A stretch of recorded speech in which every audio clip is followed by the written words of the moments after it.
Section 8.3 Reciprocal Graphs. You need to be able to sketch graphs of reciprocal functions, and those are equations that look like this. Generally, we have an x or maybe an x squared in the denominator, and you need to be able to sketch these graphs. One of the ways we can do it is by considering their asymptotes. Now you need to know that an asymptote is a line which the graph approaches but never reaches. Let's consider the first one, the most fundamental reciprocal graph, y equals 1 over x. So this is the shape that you need to learn. Notice it's in two sections, one in the top right hand corner and one in the bottom left hand corner. Now both of those sections are approaching the axes, but they never reach them. The axes in this case are actually asymptotes.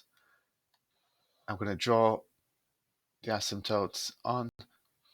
When you draw in asymptotes, draw them as dotted lines. So I have to draw them first and then I can turn it into a dotted line. So there we have the asymptotes. So the y equals 1 over x graph in the top right hand corner and the bottom left hand corner, approaching the axes but never quite reaching them. Now that is the general form, y equals something over x, where the something is positive.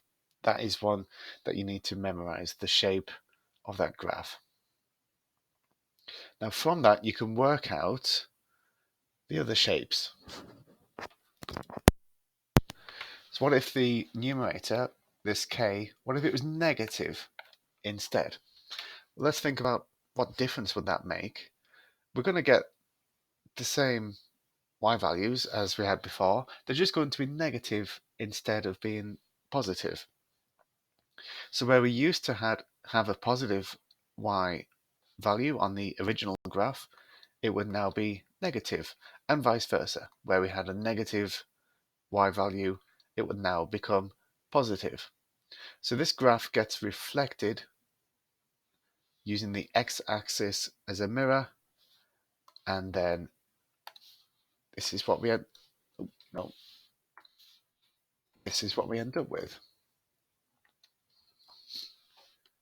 So the section that used to be in the top right-hand corner has been reflected in the x-axis, and now it's in the bottom right-hand corner, and similar for the other section. This still has asymptotes, so we should always draw the asymptotes. And in fact, it's easiest if you draw the asymptotes on first. Remember that bit of advice when we start sketching the graphs fairly soon. So dotted lines for your asymptotes. If they're on the axes, make sure they are visible enough for somebody marking your work to be able to see them. So there's not two different things to memorize. That's one thing to memorize, and then you use that to figure out the related one when k is negative, when the numerator is negative. Now there's another type, something over x squared, where this something is positive. Let's just think about this. K is positive, so we've got a positive number divided by x squared.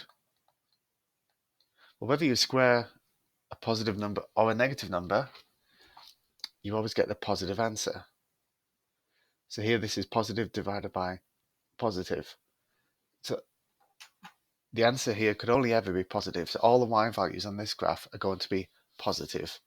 And hence we get a graph which does not have any y value. Sorry, any negative y values.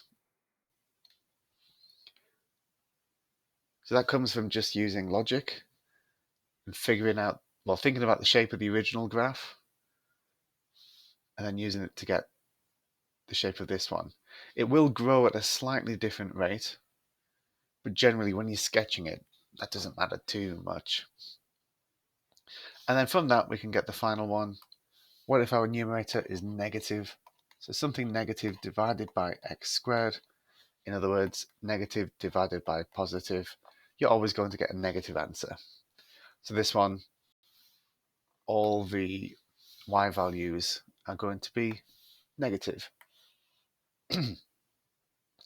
Now these last two have asymptotes, just like the others, on the axes.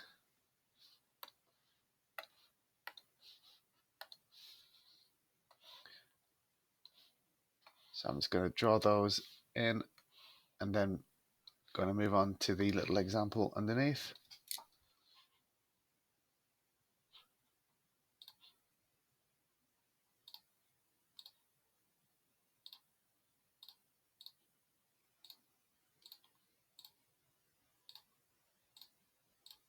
There we go.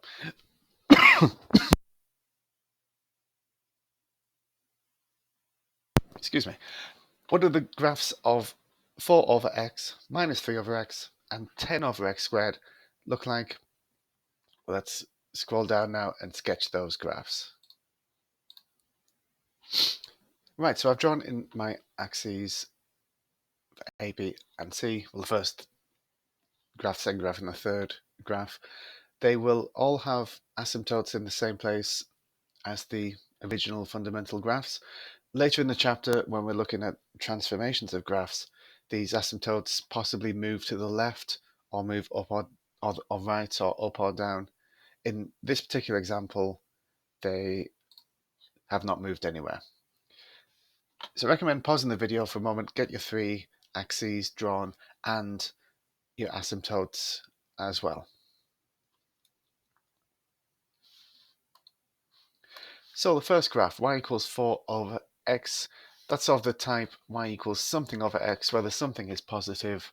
So the general shape is in the top right-hand corner and the bottom left-hand corner. Make sure your curve does not reach either of the axes. So that'll do for a sketch. You know, it's not like a completely accurate graph using graph paper. In maths, when we ask him for a sketch, this is all we want, just a general shape. I just want to briefly mention how that would look in relation to the 1 over x graph. So this is 4 over x. 1 over x would be a little bit closer to the axes. So it's gone off a bit there. Soon in this chapter, we're going to study transformations of graphs, and you'll see this 4 over x has stretched the original 1 over x graph away from the x-axis. So where it used to be here, for example, it's now up there. Where it used to be there, it's now up there, stretched away from the x-axis, actually by a scale factor of 4. Now just getting the right shape is all you need if we are drawing a sketch. Although this example doesn't use the word sketch, that's the purpose of it. The second one, again, just get the right shape, minus 3 over x. Well, it's not going to be in the top right-hand corner anymore because the numerator is positive. Sorry, it's negative. So what used to be in the top right-hand corner is now going to be in the bottom right-hand corner. Where y used to be positive, it'll now be negative, and vice versa. Where y used to be negative, it'll now be positive. Once again, make sure your curves do not reach the axes. Do not touch them. The final example, you really need to notice that we've got squared here. Notice the numerator is also positive. So positive divided by positive, the answers are always going to be positive. So it's all positive y values, and that would do for a sketch. Try and make it look symmetrical. So I'm just going to have another go at mine.